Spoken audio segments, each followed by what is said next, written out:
ما فرتي فرتان دونان قرا فكرة ليلة ملهو وحن دونان فلا فرحة أنيقا سمية أنيقا سمية إبنا وأمدا وفاديو فرحة أنيقا سمية أنيقا arrintaas maxay tahay si idinku sheegade markaan arrintaas xasuusto waa qeyrooda arrintaas ma idin sheegad habeenday ma sugaysan arrintaan idin sheegay salaamu calaykum waraxmatullaahi tacaala wabarakaatu soo dhawaada daawadayaal allah idin sharfo halkan waa bogo qardho media oo caawe waji kale leh saa u jeedaan caawe odaygu boorkan caawe soo daabacday oo gadaashan keensaday waxyaalaha kale oo cajiibana waa soo wadna qardho media marka soo dhawaada waxaan ka codsanaynaa marka hore dad muuqaalkan uu soo gaaro inaan like noo saartaan marka muuqaalka like noo saar boga follow youtube subscribe comment ku wada hadlin waa aragtidaada waxaad rabtid baartana soo qori ka daa aragtidaada wax kasta markaan leenahay wax wanaagsan waa soo qori ka daa ma soo qori ka daa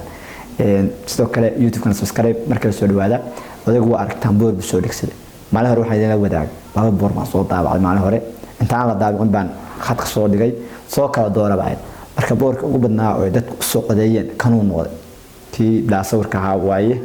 sidoo kale waxaan rabaa aad uga mahadceliyo akhyaar fara badan oo ii soo diray boor inta dhisin galiyeen ii soo diray baan rabaa inaan aad uga mahadceliyo ilaa 7 qof aan xasuustaa oo boor ii soo diray dhiseen ayaguna waa is ogyihiin aad baan uga mahadcelinayaa insha Allah kuwiina ay soo diray markaan qaadanaya xafiiska qardho media waxyaalo badan baa ka dhiman wali decoration hadda waxa kamid oo aan idin xisi kara oo idinkuna atabeysaan waxa kamid ah leerarka aad bay ugu yeereen hal leer baan isticmaalnaa leerka usha lagu taago oo la soo sameeyo birta lagu taagan isticmaalnaa markaan leerar kale insha Allah kor ku soo xirno oo si meesha oo dhan iftiin u noqoto galabta rabay ninkii leerarka xidid in dhalinyara baan u yeero waxaan ku neeyo ka leerar baan rabaa inay xidid qalabku waa soo gatay ka leerar ninkii baa iga daahay anigana tabiicad baan leeyahay tabiicadaan leeyahay waxaan tahay haddaan wax isku programmiyo haddaan maanta dab inaan boosaas aado oo gaarigii aan raacay ay wax si noqdaan saaxiibka khaas xataa yahay gaarigiis uu xumaado aan raac lahaa may baa leeyahay gaari kale kaleysanaay waxaan isku programmiyo inaan sameeyaan jecla marka caawa inaan leerka xiro muuqaal soo duubo asxaabteeda la soo hadlo u soo sheego xafiiska inta habeen lagu sameeyo baan go'aansaday maadaama leerkiina de gabaldhac igu noqoto ninkii iga soo dahay deynaan soo hadlaan go'aansaday haddana marka taasna igu qaatay insha Allah boga qardho media waa dhaqaaqay followda noo soo tuujiya odaygu waxyaalo badan bilaabi doona reaction noo bilaabi doona taxliil noo bilaabi doona waxa raba hal midna iga saacidaan haddaad ku aragtaan reaction laga bixin karo aan odayaal badan baa waxay soo dirayeen nin odayo arday quraan buu leeyahay la yiriyo arday quraantii baa ka kacdayo TikTok iska xaadiriyo heeso yarka iska duba bay soo direen reaction ka soo bixiyay dhaheen safar baan ahaa waa ka mashquulay wuxuu cusub yahay maalmaha cusub yahay suuq leeyahay in laga soo hadlo laakiin shan bari kadib ama saddex bari kadib ka soo xiisa yeelan maayo marka wixii reaction u baahan oo aad aragtaan ila soo wadaaga looqa igu soo dira lambarkayga xariista WhatsApp-ka wuxuu ku qoran yahay page-ka dhag kasoo hadal fantastic hadii hees ahaan lahayd hadii arrimo kale TikTok ta ahaan lahayd hadii kale arrimo kale xasaasi ahaan lahayd wixii reaction u baahan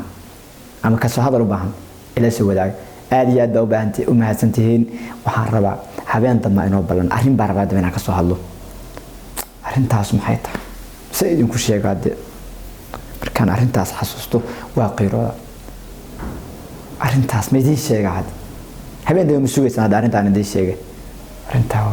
arrintaas murugadeeda ka dareema arrintaas maxay tahay habeen dambe arrinta kale ka soo hadlo waa arrin aad ugu weyn waa arrin aan aad uga murugaysanahay uga ciishoonahay habeen dambe inoo ballana haddaba muuqaalka habeen dambe uu soo socda waa musalsal habeen dambe ka hadli doonaa ee la socda xiiseeya la sii socda aad iyo aad baa u mahadsantihiin qardho media waxyaalo badan baa soo kordhin doonaa waxaan idinka mahadcelinayaa saad boga followda u siisaan commentiyada u soo bixisaan sheerta u siisaan saatee meherada ugu xiran tihiin baan idinka mahadcelinaynaa waxyaalo kale badan oo soo wadna aad iyo aad baa u mahadsantihiin waxaan intaas ku soo gabagabeeyay wixii caawa ka cusbaa qardho media intaas ku soo gabagabeyn doona habeen dambe ayaan la ilaawo arrin tacadiya oo leegistan ka soo hadlaya arrintaas oo murugo igu abuurtay habeen dambe ka soo hadli doona waan aad uga murugaysanahay waan aad uga ooyay markastoo aan arko habeen dambe ka soo hadli doona waxaan u mahadcelinayaa dhalinyarta ila shaqeysan oo kaamiramanada muuqaalada iyo duubab aan ugu mahadcelinaya Cabdi Samed Galan ugu horeeyo aan adigu mahadcelinaya isma dhaafne muuqaala kan sheer garay isdhaafiye hadda halkan la soo gaartay 5 qof 4 qof saaxiibada ay halkan uga yeer Qardha Media waa dhaqaaqday habeen wanaagsan